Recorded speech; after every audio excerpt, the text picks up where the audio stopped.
Thank you for joining my talk. Thank you for being here and supporting this great initiative made by Grzegorz to help Ukraine in their fight for freedom. My name is Oskar Dudycz, and let's talk today about the small revolution, event-driven revolution. Hello. So I will tell you a story about some project. It's not necessarily the project that I've been to. Maybe that's the project that you could have been to. It's quite simple one. We are building the e-commerce site, and of course we are building SaaS application, because that's what we are doing right now in 21st century, right? Everyone is building SaaS application. So this SaaS application, let's say that the main focus is on delivering a shopping cart as smooth as possible. So to make sure that during the Black Friday, there won't be any issues and everything will be scalable, etc. So at that moment, it's not extremely scalable because we are a startup, we are still in our early phases, but we already have something that is working. Our shopping cart is great, we have some customers, we have clients that are using our application. So far, so good. But let's wait for a moment and discuss what our business came to us, because it usually happens like that, right? It cannot be that, yeah, it's working great, let's keep it. No, no, no, that's not how the stuff is working. So our business came to us and said that it would be great if we could have some additional information, like information about abandoned carts. And let me tell you a small story from my life.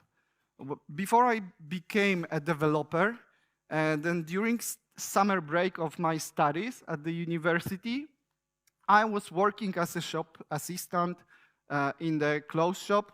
We were selling, Adidas, Reebok, boots, etc. And the main trick that we had was to get someone to sit in the chair and try out those shoes. If they try out those shoes, then the chance that they will buy this pair of shoes was much more likely. So, if you are going to shop and someone is trying to persuade you to sit down and try out those shoes or other clothes, then that's the reason.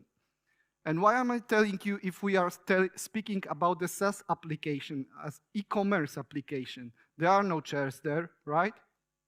So the thing is that if we would try to instead of doing some cold calling and reaching everyone and making advertisement to everyone to get into our shop, maybe if we would focus on those people that were so close of buying something in our application, but for some reason resigned.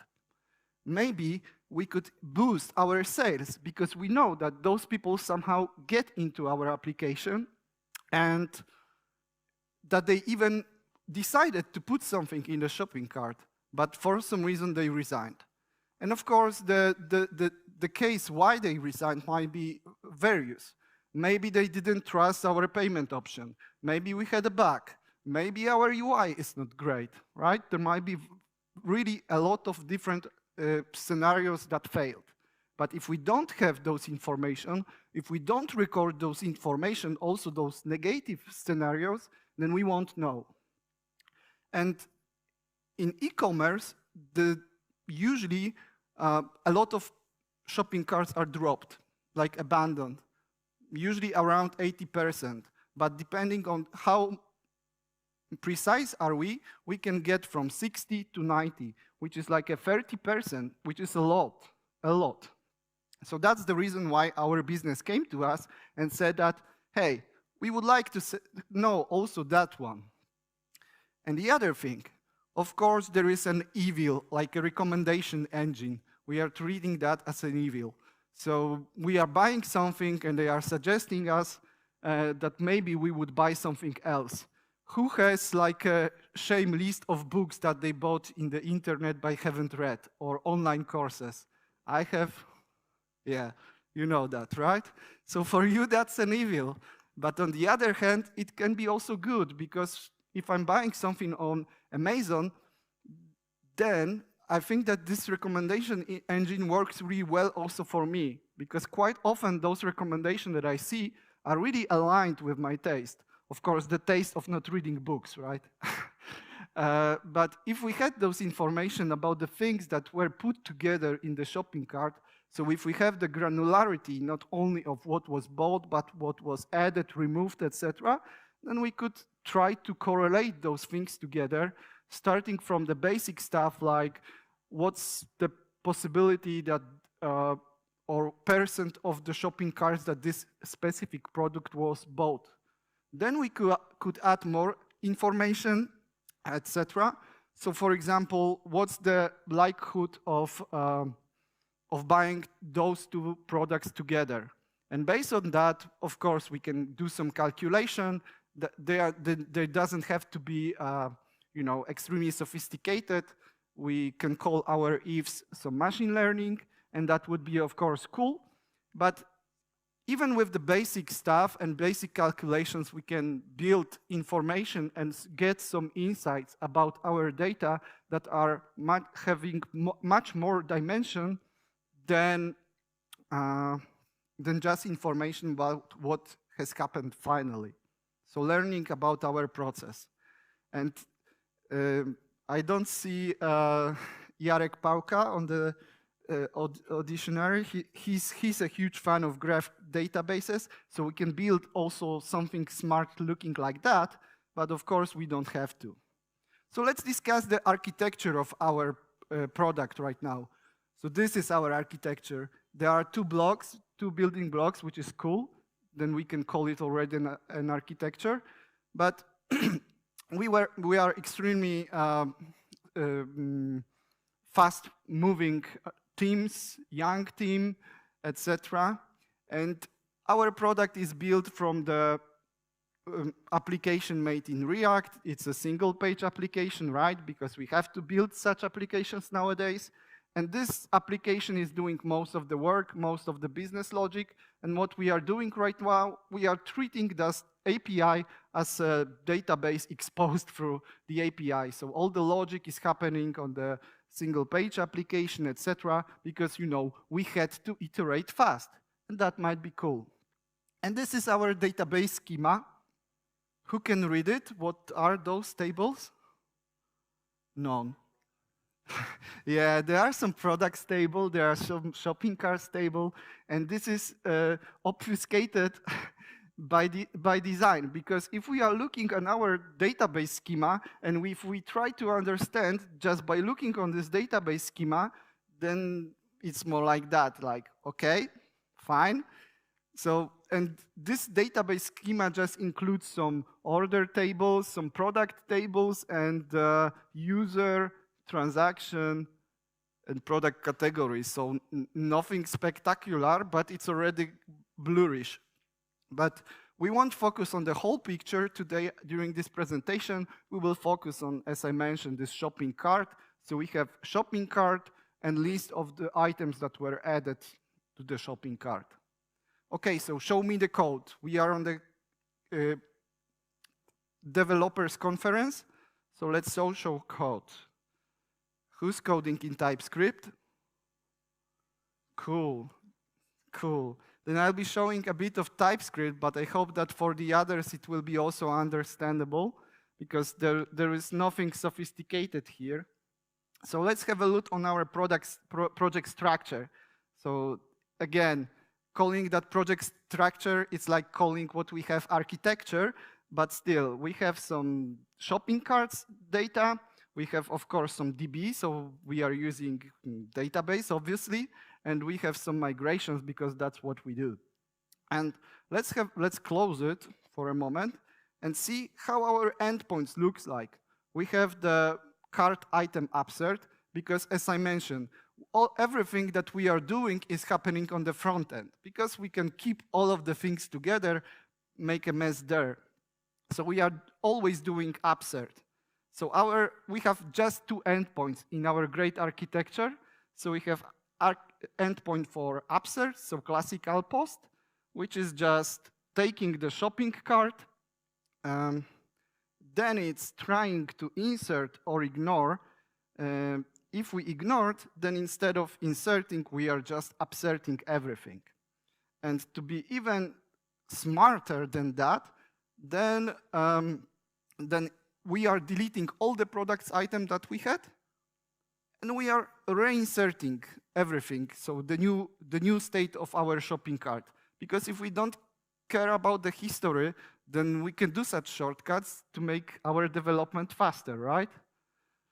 So, of course, this is looking a bit like a stand-up joke, but to be true, I was in such projects that such stand-up jokes were the common behavior. So this is something, if we have to iterate fast, then it's fine. It's fine, because if we don't reach the first day, if we don't reach production, then the second day won't come, right?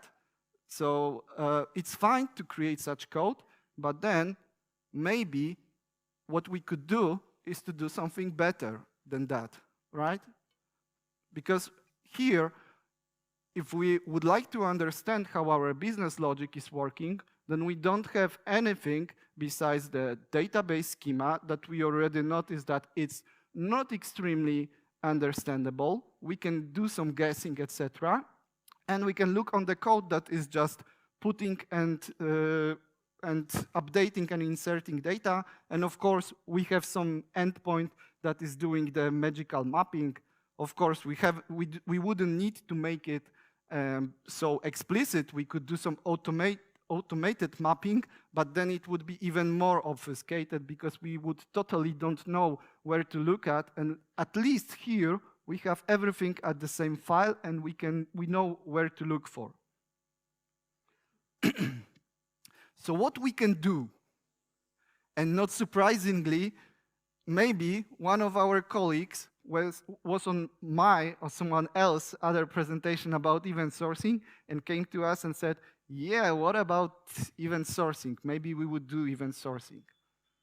And great that you have me, because that's what I do for a living for, I think, over 5 years, or maybe longer. I'm not counting that anymore. So I was involved in building one of the Martens, so this nicely looking animal, which is the .NET library for using Postgres as an event store. And I was also involved in a product called Event Store DB, which is the first and the longest living commercial product about event sourcing. But I hope that you haven't get here to listen about me, but about event sourcing. So let's talk about event sourcing. So in event sourcing, the name event source schemes come from the fact that in event sourcing, events are our source of truth. And what are events? Events are business facts that were registered as a result of our business logic, so our business operations. The example of such events could be shopping cart open, product item added to shopping cart, or maybe transaction recorded, and so on and so forth. So the most important is that event is something that has happened. It's immutable because we cannot change the past unless if we are not living in Orwellian times, so 1984. And the other database structure, because event stores are databases, we have two structures. One is event, and the other is event stream. And we could think about event stream as a storytelling, as a history of our object. So in general, one stream means one entity in the traditional approach. Because, as I mentioned, we are doing revolution, but we do not want to turn everything upside down. So we still need to have some current state, etc. So event stream represents a specific history of the specific entity. I mean, in 99.99%. So if we have more entities, then we have more streams and more events. And one of the important and essential features of event stores and event sourcing is that typically, not all, but majority of event stores also give you the chance to see the whole history of your system. So you can align everything that happened in your business logic in the single timeline to know the precise history of what has happened. This is extremely important not only for the business diagnostic that we already discussed, but also from our like a pure development perspective, because we can take those events and understand what has happened. So let's see how event sourcing works. On the bottom, you have the table, the classical relational table, and here you will have the events. And over there, you would see more or less what happened business-wise. So let's say that we have single table with the products that contains products count. And if we got the first event, so that our shopping cart was open, then in a traditional way, that would end up as a new record in some table. Event sourcing, new event. If we are adding new product to the shopping cart, then in event sourcing, not surprisingly, new event. If we are appending and adding product, then if we have just the single table, then we would probably just update the products count. And if we are removing, then in classical word, we would either remove the record, or if we have such a simplified table, then we are just overriding and marking the products count as 0. And this is an important step. So if someone is sleeping, wake up, wake up. Because if we have a look just on this table, then if I didn't make this products count yellow, then there is no differentiation between the initial state and the current state. So we already lose the business information. And when I'm claiming or telling someone like, hey, in a regular approach, you are losing data. And they are just saying like, yeah, okay, how can I lose in the relational database? It's durable, it has transactions, etc., right? We are not losing any data, it's just not possible. Well, it's even technically possible, but from the business perspective, this is the place where business already lose the data. And they don't have this information anymore because what they have is the current state. And of course, someone could say that, again, I'm oversimplifying, like with those 2 endpoints. Our applications doesn't have just 2 endpoints, right? And they don't have just 2 tables. Even I show you on the initial picture. So let's have a look if this additional table will help us.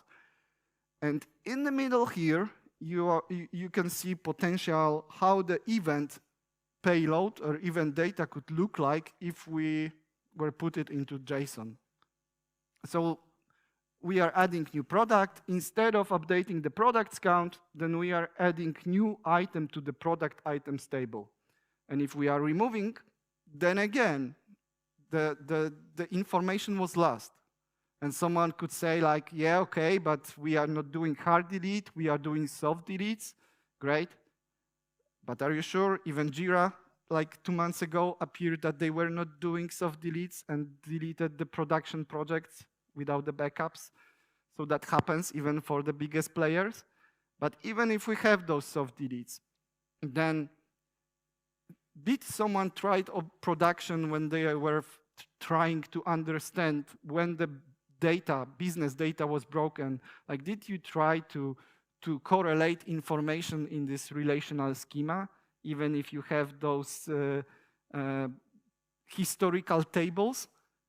I did, and I'm not laughing anymore in the circus, because I'm not saying that this is not doable in the traditional approach. It is. You can keep all of those data, but you are adding more and more tables.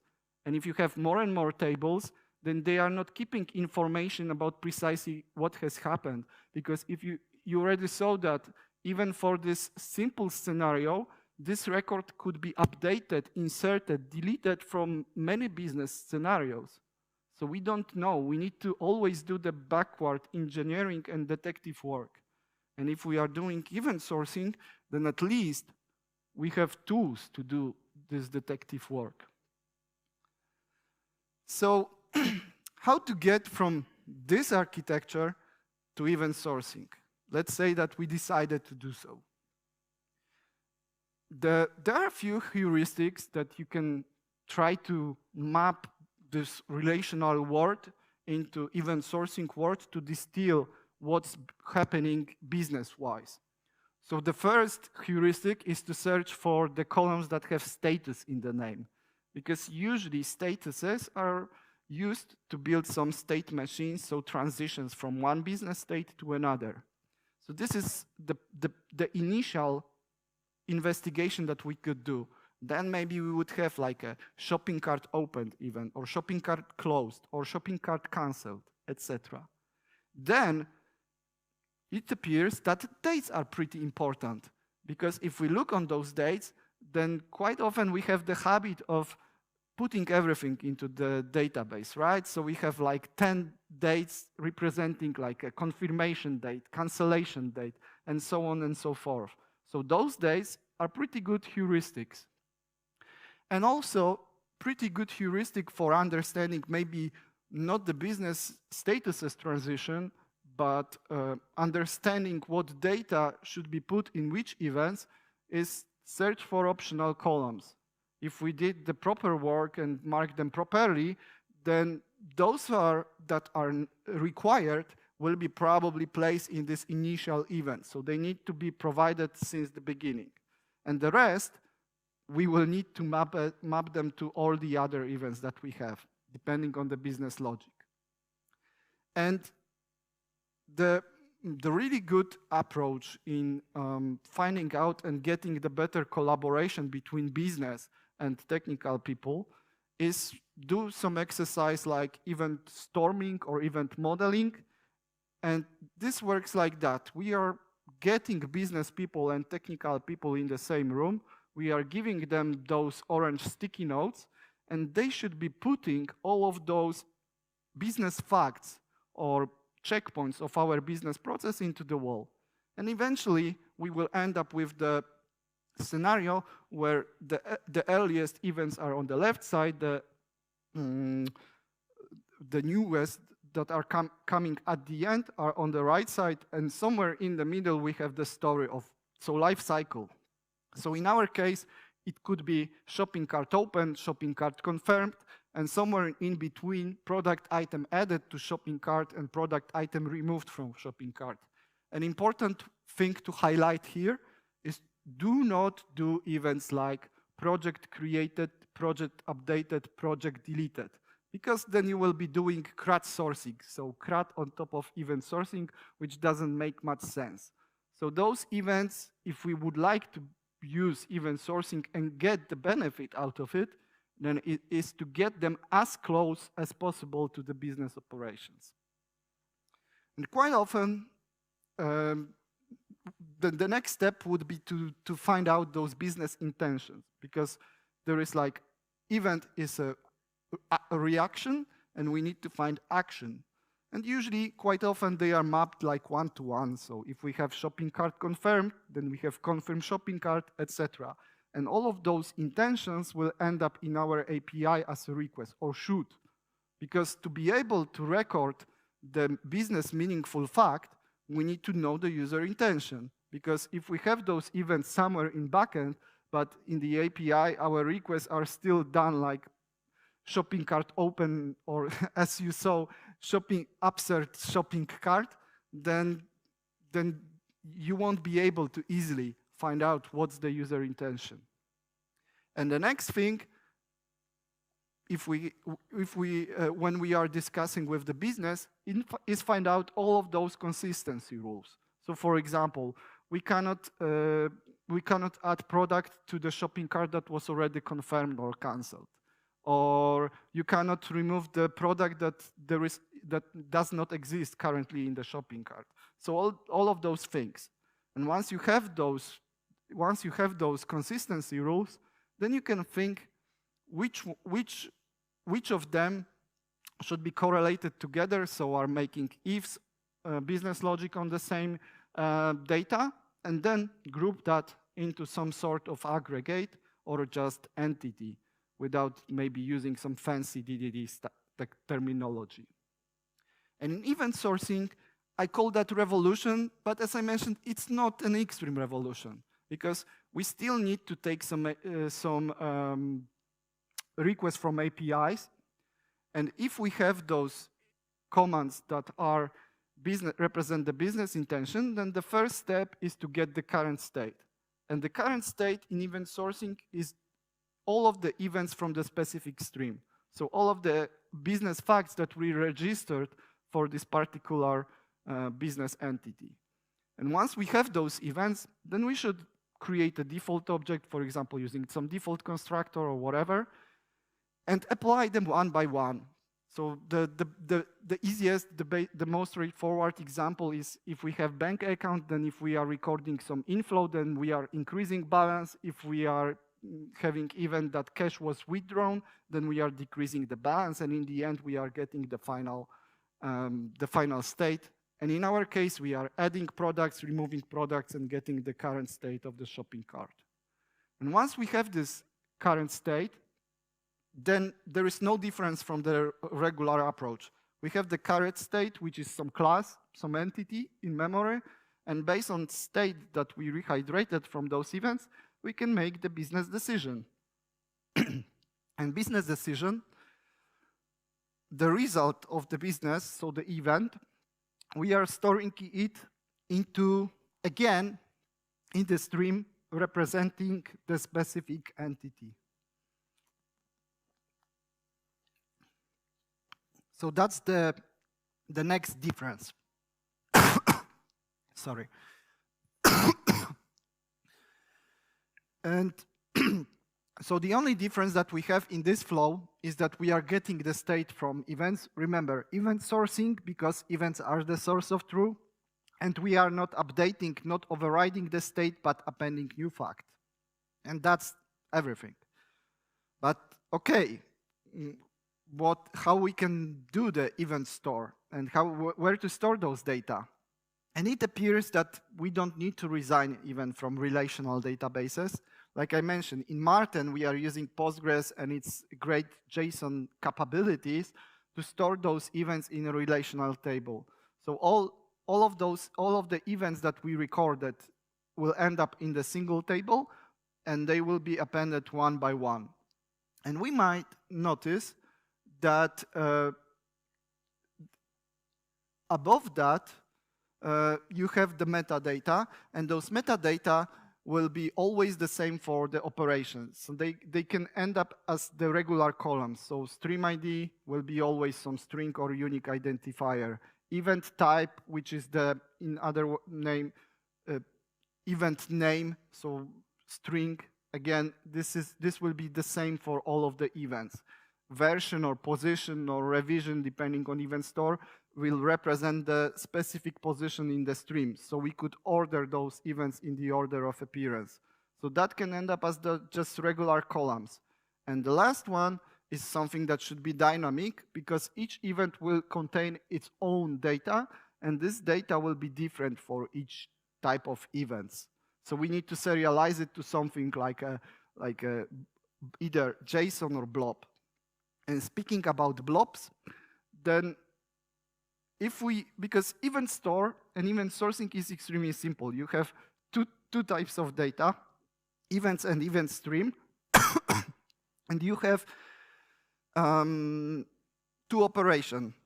Append at the end of the stream,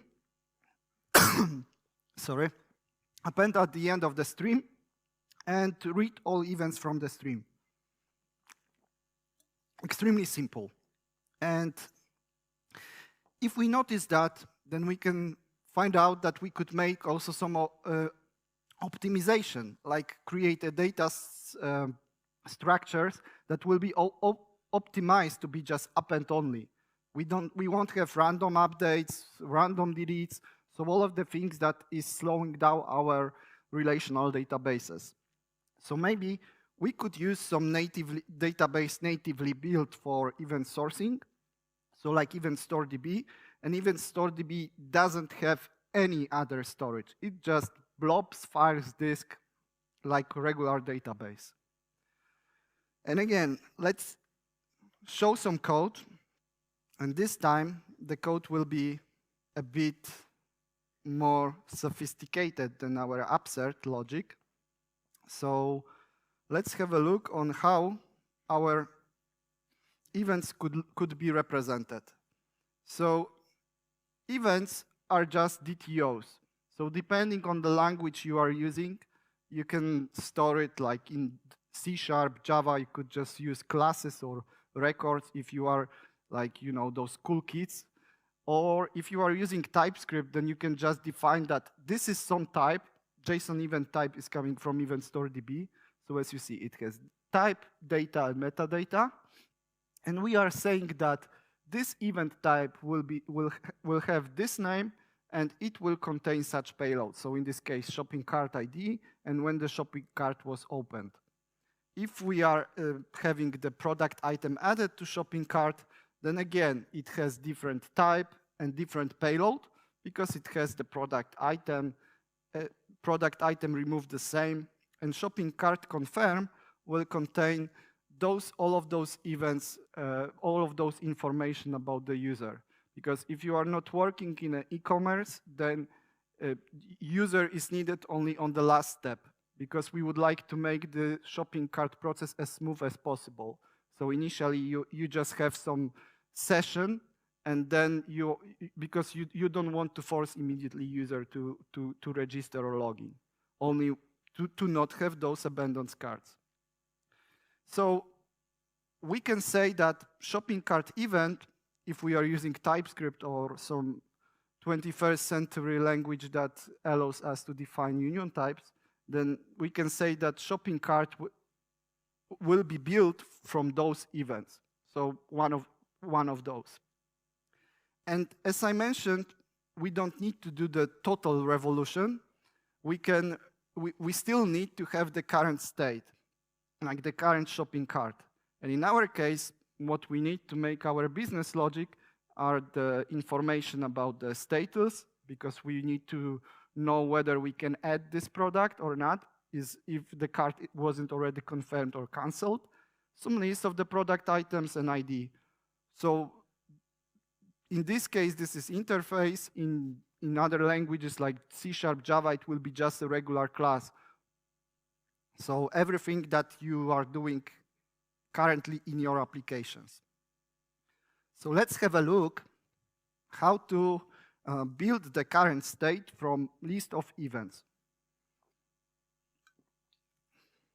And we have here such an enigmatic name stream aggregator, almost like a terminator, but it's not so hard as it looks like. So let's have a look what it does. It takes some function, and this function is saying that if having this state, like the initial state or the current state, when I'm getting such event, then if I apply this event on this state, then I'm getting a new state. So how to map the current state? What's the next step after applying this event?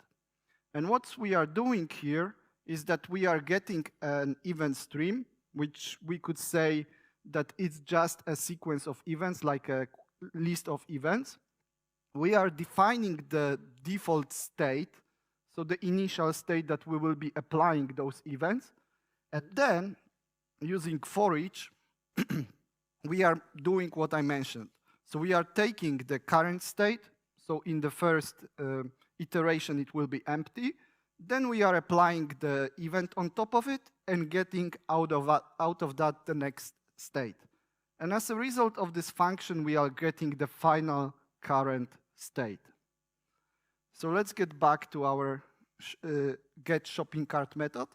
And this get shopping cart, we need to provide this function that will define mapping. And as you see, it takes the current state, an event, and that's also the reason why we need to define the type using some string in TypeScript, because unfortunately, TypeScript doesn't have great pattern matching capabilities. If you are doing C# or Java, then you could use much more fancier, for example, based on the event type. But nevertheless, it's still simple. So if our event is shopping cart opened, then we are just creating the default state. So assigning ID, opened at, setting product items to empty list, and status as opened.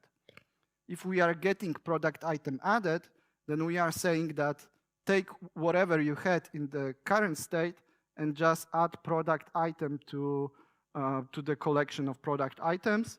Accordingly, for item removed, we are removing product item, and for confirmed, we are just updating the status.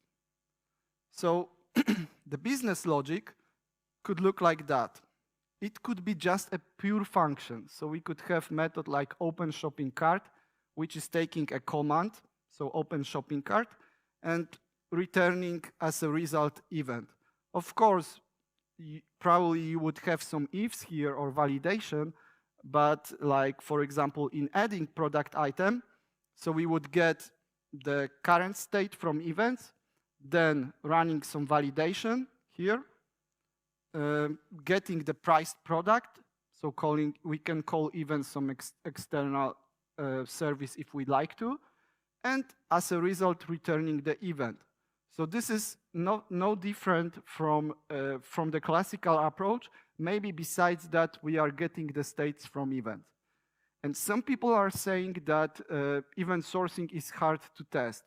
And for me, this is the totally opposite, because if we are using commands and events, then we are getting the predictable code, because we can test it in a set that for following inputs, we are getting following outputs. So that's extremely easy to test, at least in my opinion.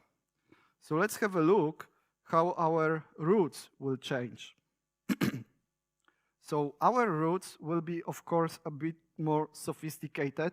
Unfortunately, we cannot still keep with those just two endpoints, right? So we can define a V2 of our API, and we will have an endpoint for each of those operations. So, for example, for getting the shopping cart details, sorry, no, probably not this one. Yeah, above. So we will have like a delete for removing and some URL, etc. But the logic will be extremely simple. So we need to do some initial validation of our request. Then we can update our business logic, providing this function that we defined previously, and providing a command. So in this case here, so we are just mapping the request into our command. And as a result, we are getting new event that we can, of course, store somewhere. So this code is also much easier to write, even some generic logic around it, because we precisely know what to expect about it, because there will be always like, get me events, build the state, run the business logic, get new event, and store it. And that cannot be simpler, at least in my opinion. So, but again, when I started to work with event sourcing, then this initial phase, so how to build the current state, how to run the business logic, how to store the next fact, was pretty simple and pretty obvious for me. It took me like a few days to understand that. But then came the second day, and I thought, cool, so I have all of those events, I recorded all of those events, I have all of those business information, and now what to do with them? And I thought, well, I still need those like list views or some dashboards, etc. And how do I get those? Should I read all of the events from the whole system, or should I select just a subset of events? But then, still, if we are working with the list, then the amount of events would be pretty big. And if for the single stream, the amount of events is good enough to rehydrate that in memory, but for list, obviously not. And to explain what we should do, so projections, what are projections? Because this is the pattern and tool that can help us to get the events for our favorite lists and dashboards. I'm using this picture. Are there any boxing fans here? not so much. But I think that even non-boxing fans will recognize this person, triumphing guy at the top. It's a Muhammad Ali or Cassius Clay, and at the bottom there is Sonny Liston. And Sonny Liston was pretty good boxer at that time. I mean, maybe not at this particular time, but in general.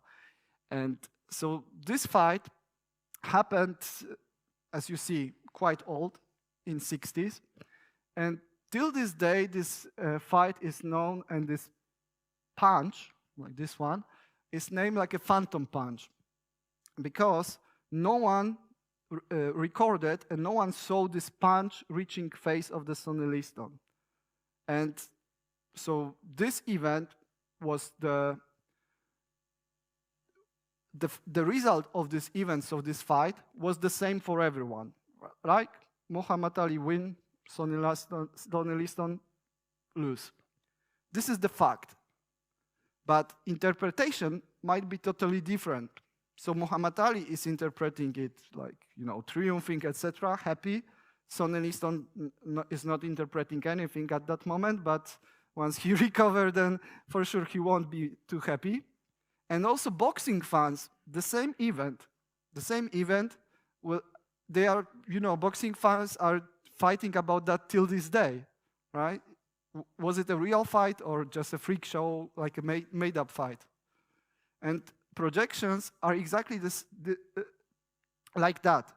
So projections are just different interpretation of the same set of events. So we can take the list of events and apply them one by one, and after we apply that, then put it and materialize it somewhere. So building our read models. So in our case, if we are building the shopping cart, like a shopping cart list or shopping cart details view, then we could take those events, subscribe to the notifications, because all of the major event stores that I know are giving you the option to get the push notifications from event store and be notified about the registered events. So then, when we subscribe, then we can run some simple mapping logic and store the result in the traditional, regular tables or documents or whatever we prefer, or make it PDF and send it through the wire. And once we build it, then we have a list, and we are using the toolings that were built for that. So, relational databases, they're great, they're cool, unless you are using them for what they were built. And for me, the biggest killer feature of the event sourcing is that from one fact, typically, you might have more than one interpretation of that. So if we have this product added event, then the product added will for sure change the product availability, because we need to market that it's not available anymore. It will change the shopping cart view and probably some user dashboard and some other views. And typically, if we are working, then we would need to think about everything at once and put it into this great table structure that I showed you before. And if we are doing event sourcing, then we are reducing the cognitive load, so the amount of information that we need to process while we are working on some business feature. It's not like, I'm not trying to sell you the snake oil. You still will need to do it. It's not magic. Like, the magic is that there is no magic, but at least even the development process can be structured in a way that you are doing that step by step. And you can also optimize for querying. Some people are saying that, well, event sourcing is slow. I mean, for sure, getting 10 events instead of one record is always slower, but for majority of applications, that doesn't matter. Because it's still fast enough, and the majority of applications that we are doing, they are not like extremely sophisticated projects. Most of them, like having 80% or 90% of calls to our API are to get the data. So if we optimize like that, then we can also get the better performance. And projection can still be synchronous. So it's a myth that if you are doing event sourcing, then you will get eventual consistency. You might, but you might also wrap the safe in the database transaction if you are using like a Postgres. And if you appended the event, then in the same transaction, update all of the projections. But of course, this has some limitations, and tooling like Event StoreDB noticed that. And Event StoreDB is optimized to just work on events. So you are getting those asynchronous notifications that you can do whatever you want. I mean, Event StoreDB. And out of that, you are getting the potentially better performance, throughput, fault tolerance, and so on and so forth. But you can choose, depending on the scale of the application and the specific scenario. And so, okay, but this is our architecture, right? I explained so fancy patterns, fancy technology, but this is where we are at right now. So how to move from that? So what we can do is the unfamous by the name, but famous because it's really useful strangler pattern. So I don't recommend you, if you decide at some point to move to event sourcing, to just throw away what you have, because that's working. That's a huge value. We should not underestimate the value of working software. As I mentioned, even if it's shitty, I'm not sure if I can say shitty, but I already said it twice, so it doesn't matter. So even if it is not great, then it's working. And that's something that has real value. So until we are able to get to the phase where our event sourcing tooling will be working as good as this not great technology, then not great architecture, then we will do mistakes, right? We will need to learn and recover from that. So if we try to do immediately and push it to production, that's not the greatest idea. So let's start to create that in parallel. So you can put some reverse proxy like Nginx or any other, or API gateway that will route the events both to the old, but working system and the new one possibly working. And once we have that, and once we use those projections, at first, do not try to add new features. Just make it work the same scenario that you know, and be sure that they are working. So first, make the change easy, then make the easy change, like Kent Beck told. So try to mimic your projections as to be looking precisely as your database structure in this CRUD-ish way. And then you can take those data and see, okay, we have those discrepancies, where they are coming from. Maybe we should get back to the drawing board. Maybe we should fix some bugs. But after that, after we have that fixed, then we can decide that, okay, this is working. We know that we are getting the same results, so we can slowly, even modules by modules, decide to drop this old code. Do not make total revolution, because each revolution have some people dying, so that's not the best option. So what I wanted to show you here is that, well, come on, it's not so hard. I'm not saying that it's easy, because simple doesn't always mean easy. That's something that we should learn. And I'm not saying that, you know, on Monday go to your team and say, well, let's use event sourcing. It's great. Oskar told us so. No, just do patiently. I'm always saying that good working CRUD is much better than purely working event source system. So learn it. But it's a really useful tool to be able to apply even on point to some subset of your modules. Because if we are doing that, then we can get like not only business improvements, but of course, because we are developers, so we might not care about the business improvements, but they are obviously they are. But we can also get easier diagnostic, easy debugging, auditability, and so on and so forth. So this is really important.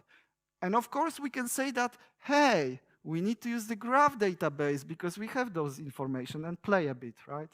No, don't do that. So we already discussed how to move from and how benefit this can bring to our business.